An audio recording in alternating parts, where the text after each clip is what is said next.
Hello everyone, my name is Lami Gidado. Welcome to the Play to Heal podcast, where we talk about the therapeutic powers of play and the journey of a play therapist in the playroom. So join us as we engage in reflective and playful conversations and explore how we can heal through play across the lifespan. And don't forget to hit that subscribe button. Thank you.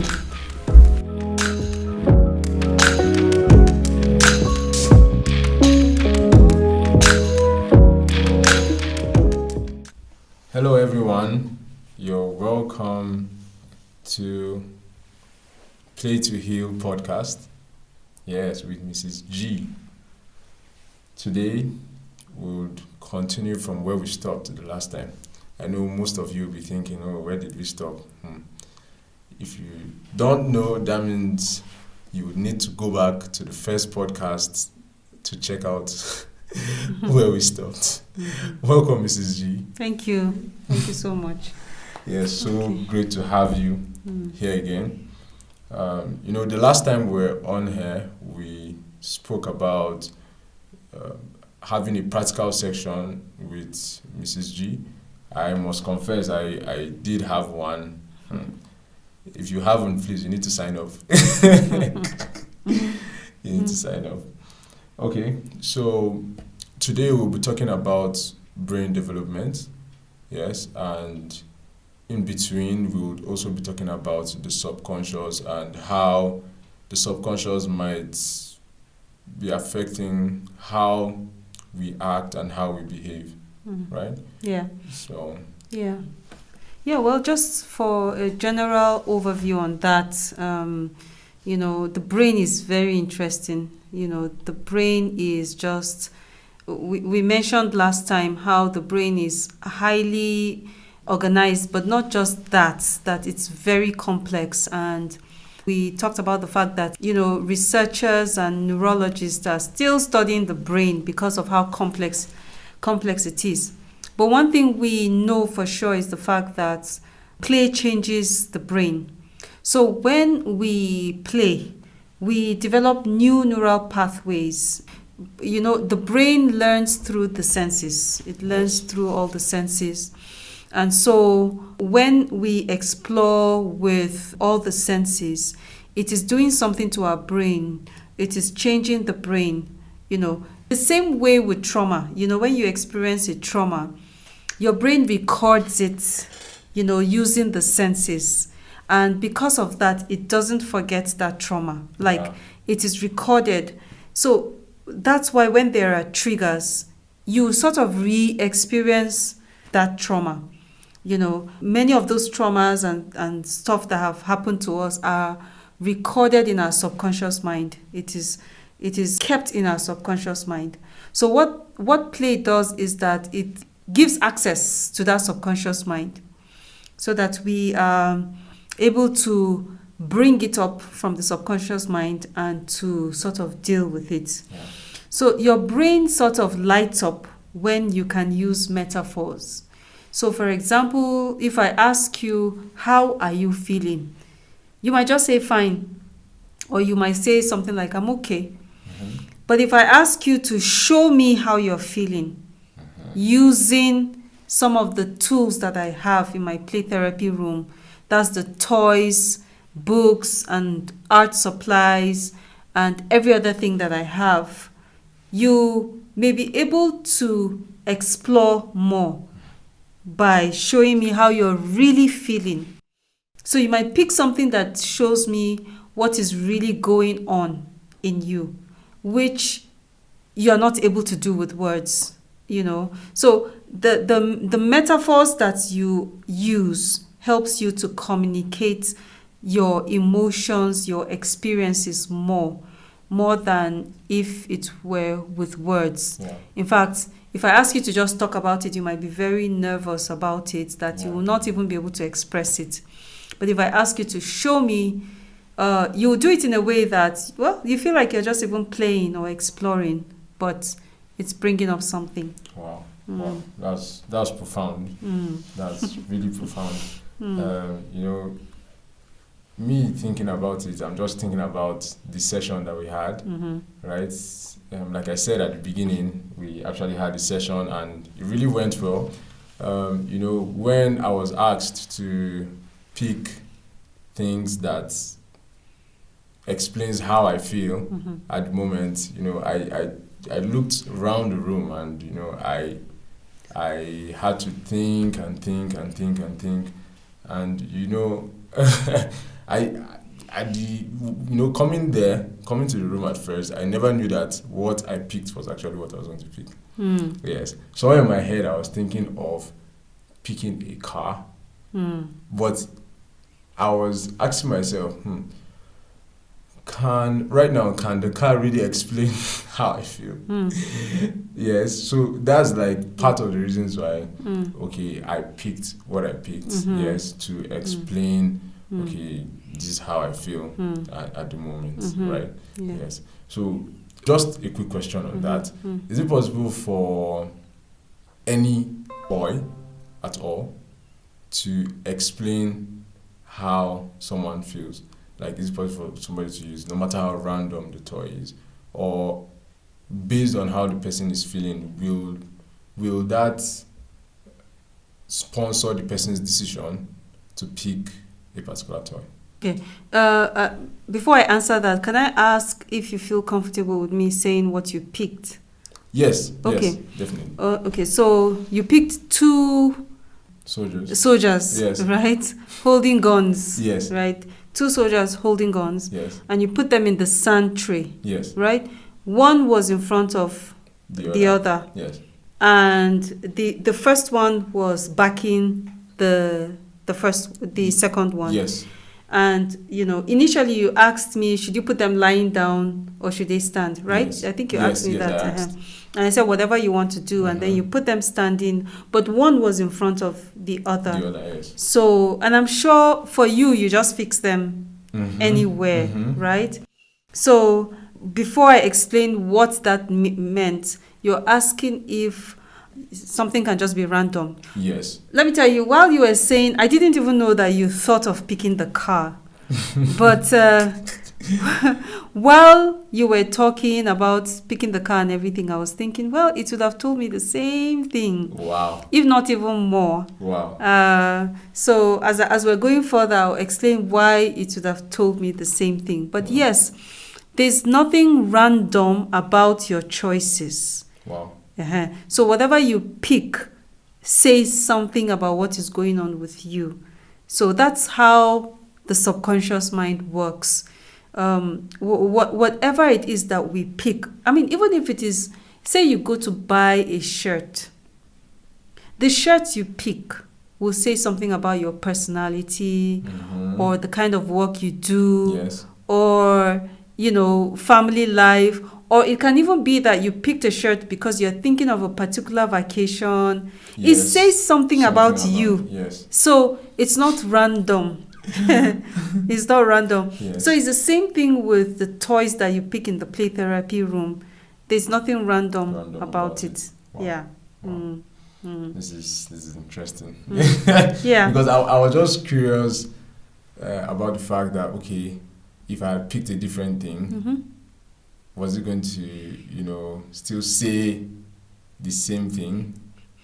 It would have, maybe in a different dimension. It will bring out something. Okay. It will definitely bring out something. Okay. And what that did was, by the time you picked it and we started talking, we uncovered some of the things that you were feeling. Yes. Yes. But mostly the narration was that there were inner things that you were dealing with. It doesn't have to do with the outside world, right? Yes. And the two soldiers represented you, yes, not somebody else.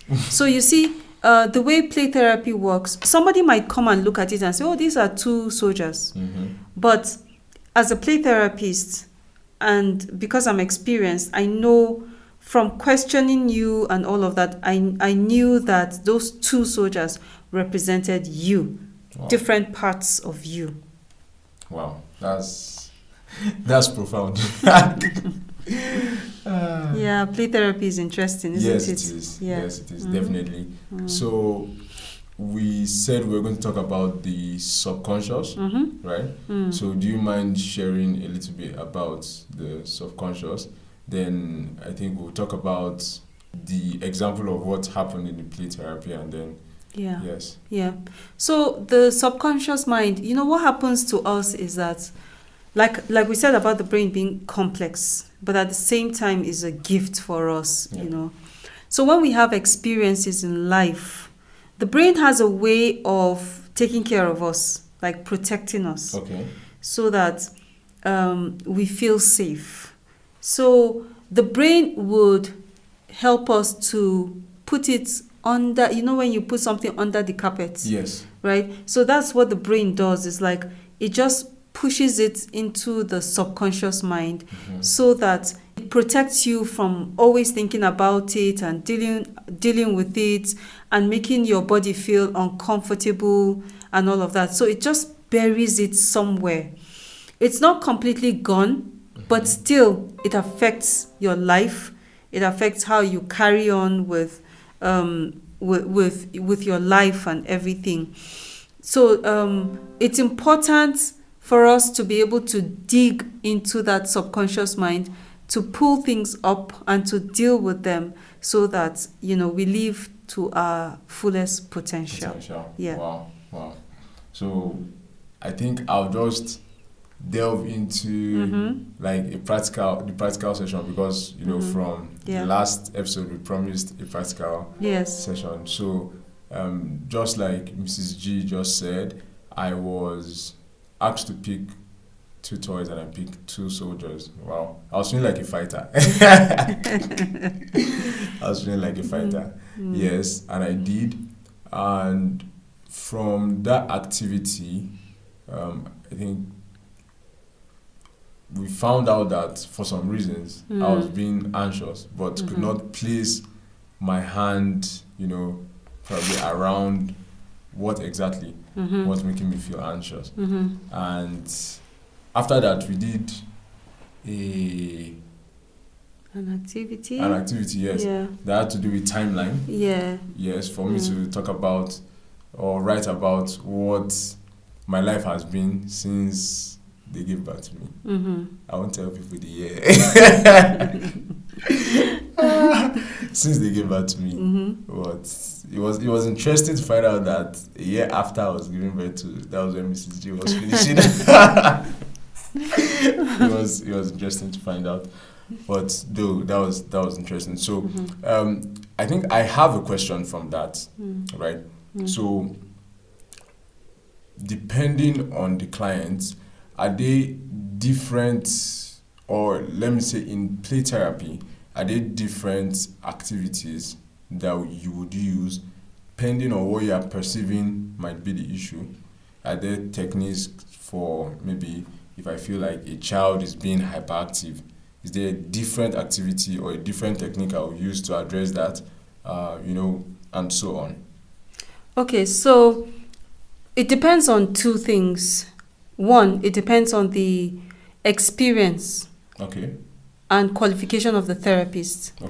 Second, it depends on the age of the child or adult. So if it's an adult, it's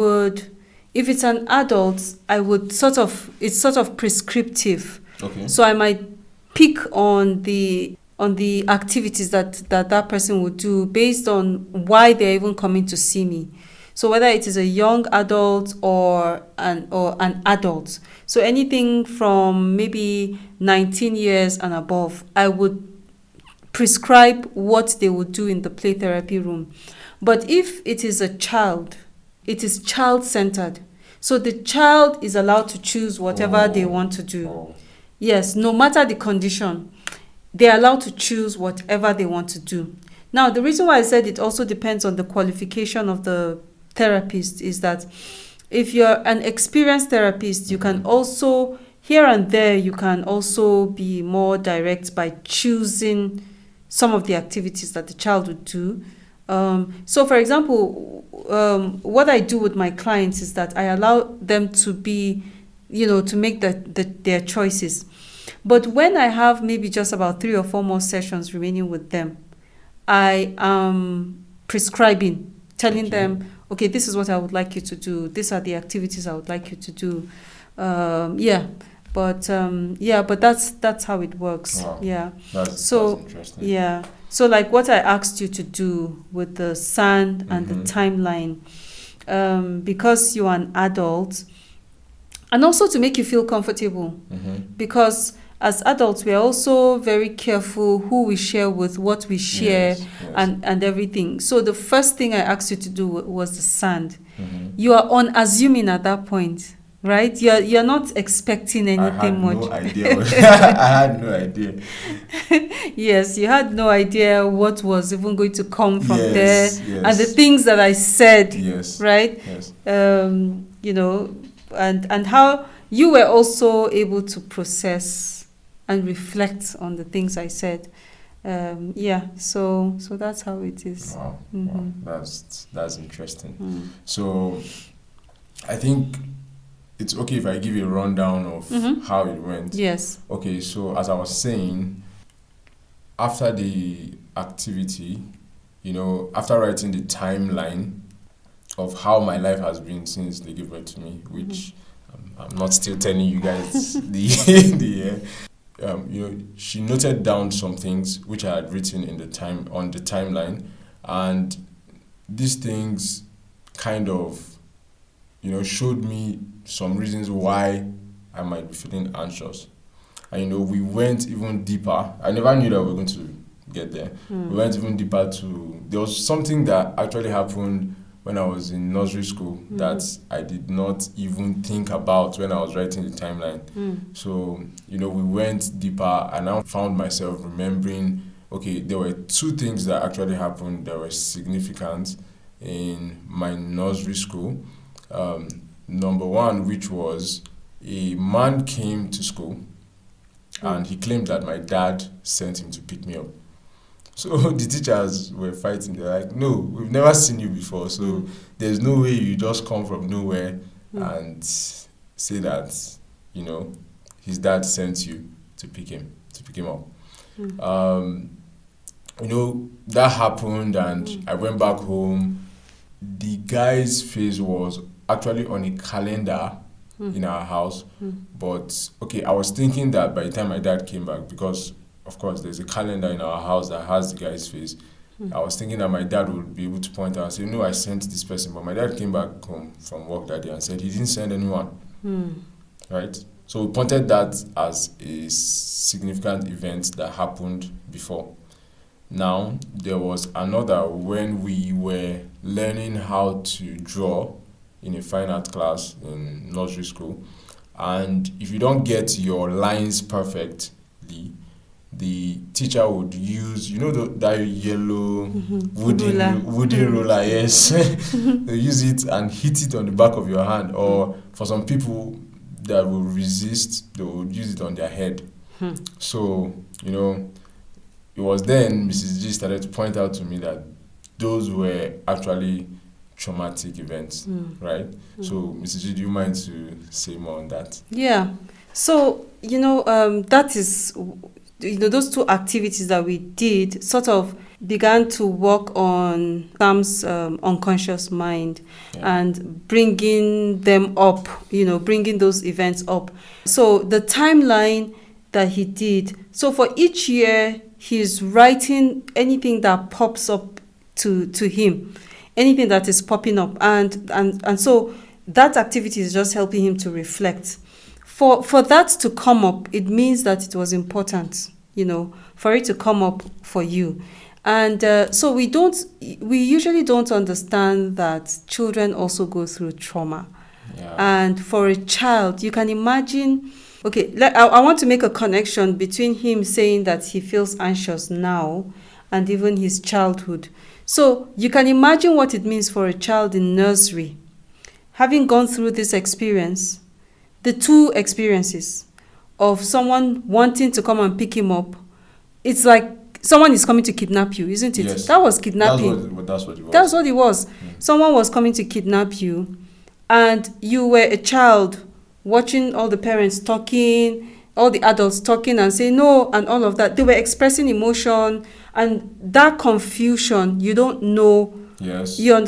So as a child, it's confusing, but it's also traumatic because you don't know if that person is going to come back the next day or the next day or the next day, and you have to deal with that. Yes. And still go to school. Yes.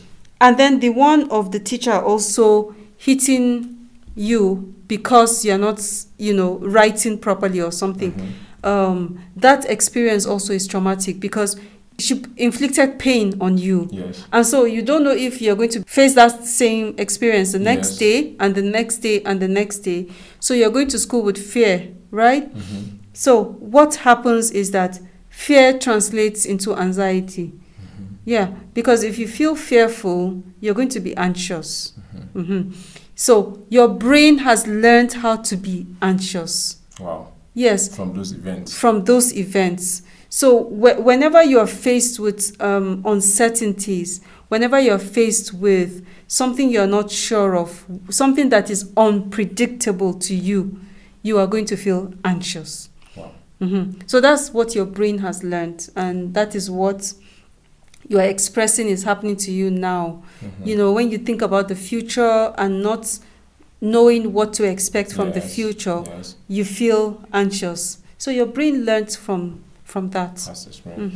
Now that you're talking about it, I also remember the first time that they dropped me in primary school.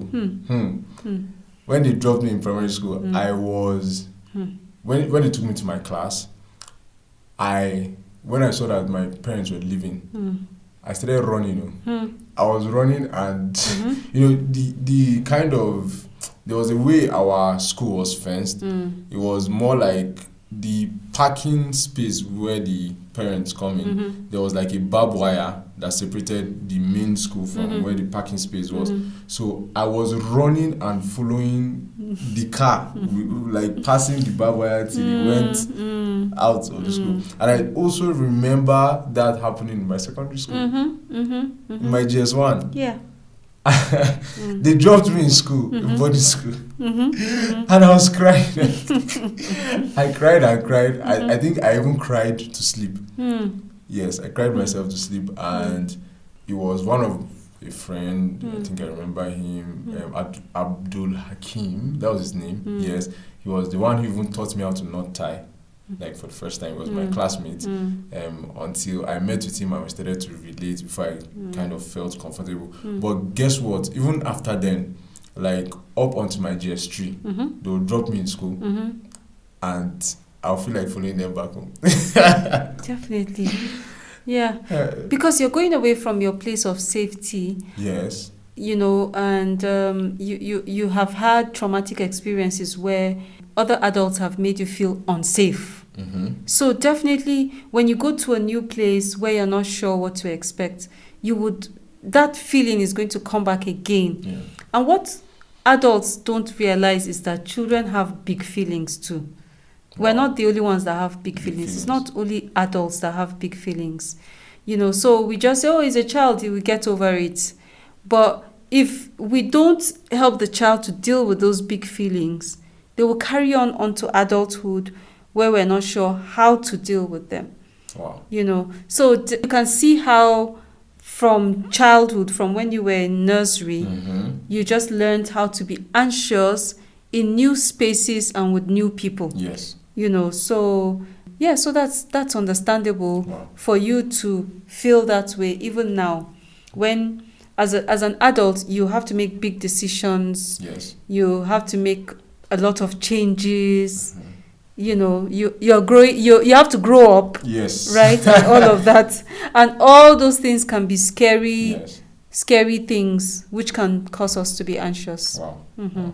That's interesting. That's interesting. Yeah. So you see how if we don't deal with what we have buried in our subconscious mind, we may not reach our full potentials.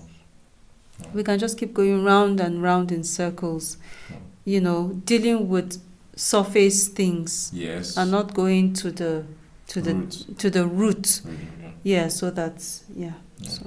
Yeah. just like she said, dealing with surface things. I think one of the things that we realized after I had written the timeline was that most of what was on the timeline was surface. Yes. Yes. Yes. So I was able to decode that. Yes. Because as I was reading it, I was like, okay, I can see you did a lot of writing. Yes. Right? But it was not in depth. And it was almost like you were using the writing to cover my eyes. Yes. Subconsciously, because Yes. you didn't know that, but I was able to look at it immediately and say, I don't see the relationships I should be seeing here. I'm not seeing in-depth issues here. Yes. They're just surface things. Wow. Wow. It was actually an interesting session. Yes. So today we've been able to understand, the subconscious and how the brain is wired, right? So there was something you mentioned earlier today. I think they call it neuroplasticity. Yes. Yes. So I don't know whether you can just shed more light on that, okay? Because from the layman's knowledge I have, yes, I know that the brain, wiring starts when a child is little and stuff. And then they said most of what a human would, hold as serious in his life is when he's young, right? And then, so can you just shed more light on the, the rewiring, the neuroplasticity and yes. Yeah, so neuroplasticity means that, just like plastic, Yes. you can mold plastic Yes. to form something, right? Yes. So the brain is wired through our experiences. The more someone has experiences, the more cells in the brain wire together. Okay. And that is important for brain development. Cells need to wire together. It is said that cells that wire together fire together. Yes.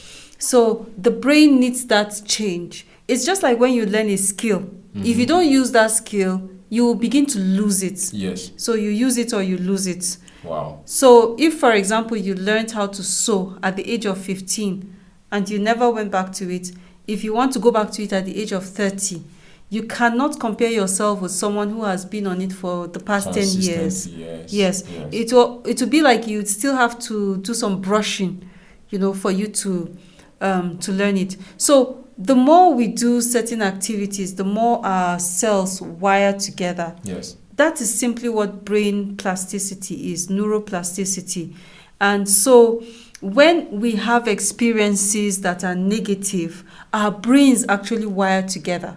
Wow. Yes. That is why I'm able to make that connection with your childhood. Yes. While you were having those experiences as a child, your brain was wiring together to teach you anxiety. Wow. Yeah, that's why certain situations make you anxious. Yeah. Right? Yeah. Now, when you play or when you go through play therapy, your brain can be rewired. Wow. It can be rewired so that you learn coping skills. When you start feeling anxious, you know how to deal with it immediately.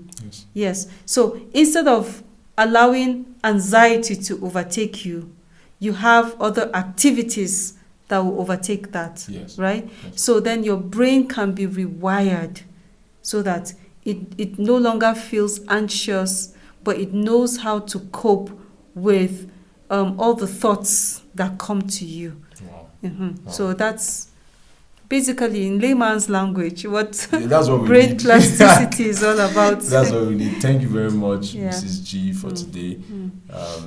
So just a quick one. Today we've been able to learn about the brain and also the subconscious. So I hope you enjoyed today's session just like you did the first one. Yes, and in the future we're going to continue to have Mrs. G and hopefully other people. Yes. So we're very grateful, Mrs. G, for joining us today. Thank you, everyone, for joining in. Mrs. G, would you want to say something before we go? Not really. I think, well, the only thing I will say is go out and play. Yeah. Go out and play. As an adult, we stop playing. Yes. And sometimes, do you know that just watching comedies Mm-hmm. can rewire your brain? Wow. Yeah. Wow. So, like my sister was telling me, do you have TikTok? I said, no, I don't do TikTok. She said, please go and download TikTok, even if it is just to laugh until you fall down. Yes. She said that's what she does in the evenings when when she goes to bed. Wow. And she's just sort of a cheerful person. She's a happy person, Yeah. and she just knows how to catch her fun and forget about issues. So, as soon as she left, I went and downloaded the TikTok, and it just has a way of, when you laugh until you feel it in your belly, Yes. right? Yes. It can also, so go out and play, do Yes. something Yes. for yourself. Yes. Mm. Okay, thank you very much. See you next time, same time, on the Play to Heal podcast. Yeah. Thank you very much. Thank you. Yeah. Thank you for joining us on this episode of Play to Heal podcast with Lami, Gidado, brought to you by the Association of Play Therapy. We hope you found inspiration and valuable insights into the transformative power of play. Remember, healing begins with a playful heart. If you enjoyed today's conversation, don't forget to subscribe and feel free to share the joy of play with others. Until next time, embrace the healing journey through the language of play.